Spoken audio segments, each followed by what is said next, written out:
Hello বন্ধুরা, আজকে আবার একটা ভিডিও নিয়ে হাজির হয়েছে। আজকে করেছি প্রনস বিরিয়ানি বা চিংড়ির বিরিয়ানি বলতে পারে। এটা খেতে খুব টেস্টি হয় আর হতেও কিন্তু খুব কম টাইম লাগে। আর এটা একটু অন্য স্টাইলে করেছি, মানে সাউথের দিকে এইভাবে বিরিয়ানিটা তৈরি হয়ে থাকে, তো সেইভাবেই করেছি। তো দেখে নিয়ে যাক আমি কীভাবে তৈরি করেছি।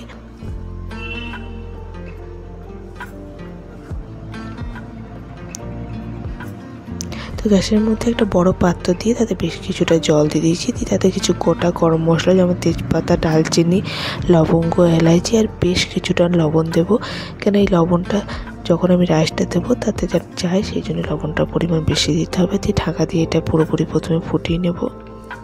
তো অন্যদিকে গ্যাসের মধ্যে একটা ফ্রাই প্যান চাপিয়ে তাতে হাফ কাপ তেল দিয়ে দিয়েছি, কারণ সাদা তেল ইউজ করেছি। তেলটা গরম হয়ে গেলে এতে পেঁয়াজ দিয়ে দেবো। পেঁয়াজগুলোকে খুব পাতলা পাতলা করে কেটে নিয়েছি। এখানে দুটো মিডিয়াম সাইজ পেঁয়াজ নিয়েছি। পেঁয়াজগুলোকে একদম লাল করে আমি ভাজবো।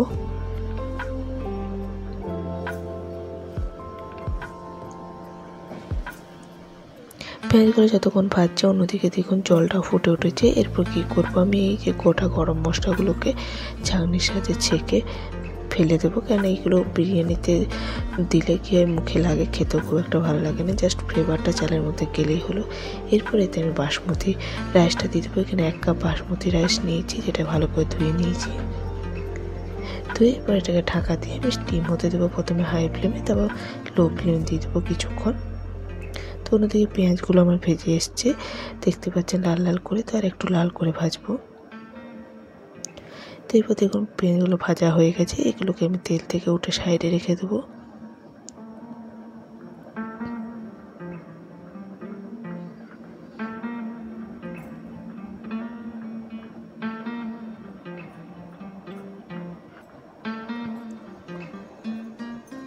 ওই তেলে আমি দিয়ে দেবো চিংড়িগুলোই আমি পুরো ছালটা ছাড়াইনি, জাস্ট উপরের যে মুখের অংশ সেটা ছাড়িয়ে পায়ের যেগুলো সেগুলো পরিষ্কার করে নিয়েছি। এরপর এতে 1 টিস্পুন হলুদের গুঁড়ো, 1 টিস্পুন লবণ দিয়ে চিংড়িগুলোকে ভালো করে ভেজে নেব।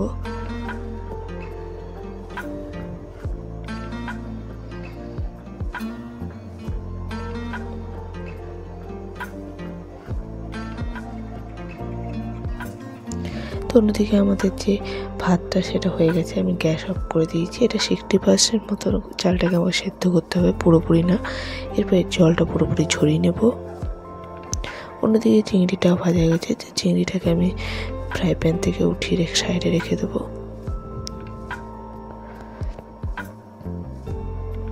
ওই ফ্রাই প্যানে আরও 2 চামচের মতো সাদা তেল দিয়ে দেবো। তেলটা গরম হয়ে গেলে এতে আমি দিয়ে দেবো একটা বড় সাইজের টমেটো, যেটা কুচি কুচি করে কেটে নিয়েছি। 4টে কাঁচা লঙ্কা ও হলুদের গুঁড়ো, জিরে গুঁড়ো, ধনে গুঁড়ো, কাশ্মীরি চিলি পাউডার আর জ্যাগরি পাউডার আর সল্ট এর মধ্যে দিয়ে দেবো।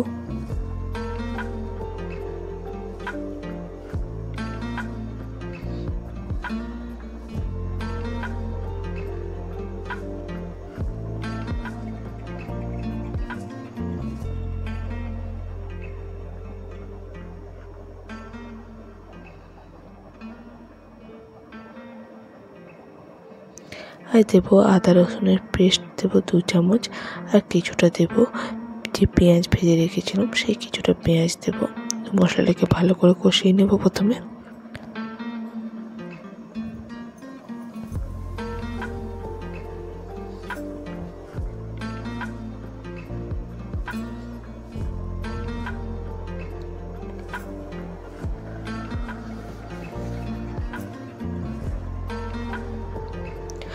মশলাটা কষে এসছে। এরপর এতে দিয়ে দেবো 2 চামচ ফেটানো টক দই।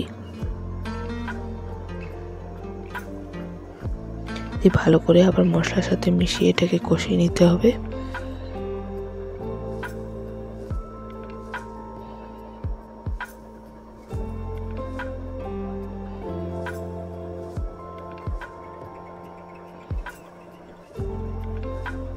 মশলাটা কষে এলে এতে অ্যাড করে দেবো ভেজে রাখা চিংড়িগুলো। এটাকে 1 থেকে 2 মিনিট একটু মশলাটাকে ফুটিয়ে নিতে হবে, যতক্ষণ না তেল ছাড়ছে।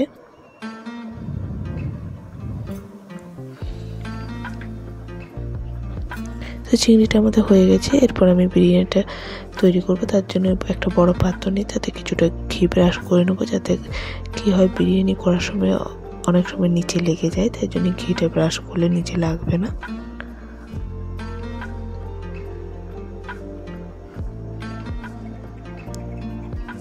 এরপর এতে প্রথমে আমি দেব চালটা।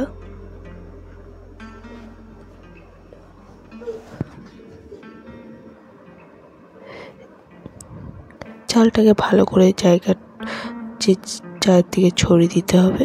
এরপর আমি দিয়ে দেবো চিংড়িটা।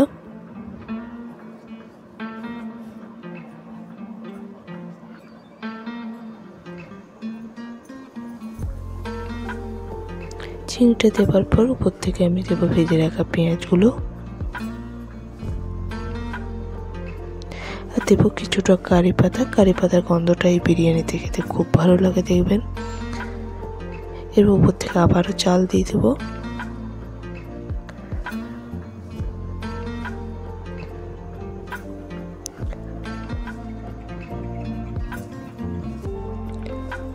এবার আবার উপর থেকে পেঁয়াজ কুচি আর কারি লিভস দেবো।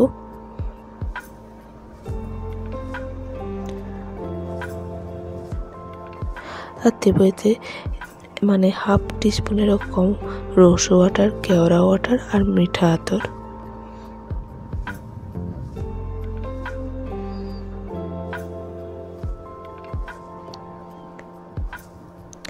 ঢাকা দিয়ে এটাকে আমি স্টিম হতে দেবো। তার জন্য গ্যাসের মধ্যে প্রথমে একটা তাওয়া দিয়ে তার মধ্যে এই বাটিটা দিয়ে একটা উপর থেকে একটা এইভাবে ভারী কিছু দিয়ে এটাকে 15 থেকে 20 মিনিট স্টিম হতে দেবো।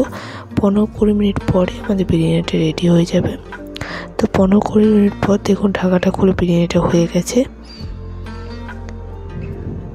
তো এই প্রথমে হালকাভাবে এইভাবে একটা কোনো ছান্তার সাহায্যে এভাবে একটু মিশিয়ে নেবেন। তো দেখতে পাচ্ছেন কতটা ঝরঝরে হয়েছে। তো এইভাবে আপনারাও বাড়িতে তৈরি করে নিতে পারেন। আর এই বিরিয়ানিটা খেতে খুবই টেস্টি হয়। তো আমার ভিডিও ভালো লাগলে অবশ্যই লাইক, শেয়ার এবং সাবস্ক্রাইব করতে ভুলবেন না। আজ এই পর্যন্তই, নমস্কার।